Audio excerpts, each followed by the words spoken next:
Negative thoughts, traumatic thoughts, bad thoughts, trying to suppress those is futile. If there's one message I can send people, it's just don't even work at that, but work at the process of introducing thoughts as almost like you would introduce actions, because we can introduce thoughts. And Carol Dweck has talked about this, that positive self-talk is not the same thing as growth mindset, because positive self-talk is almost always linked to the ultimate outcome. If I'm losing badly in something and I tell myself I'm doing great, I know that I'm lying. Yeah, there's no dopamine release from that. And a lot of the self-help wellness culture of the 80s and 90s was like, it's impossible to be in a bad mood if you're smiling.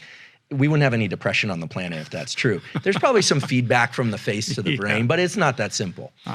But the idea that you can self-reward the effort process is extremely powerful, because what it means is that if you can recognize agitation, stress, and confusion as an entry point to where you eventually want to go, I do think that even just mental recognition can allow people to pass through it more easily. They think they're doing something wrong. And then rewarding yourself when you achieve any milestone, like running to a particular location if you're trying to run a long distance, and then registering that as a partial win.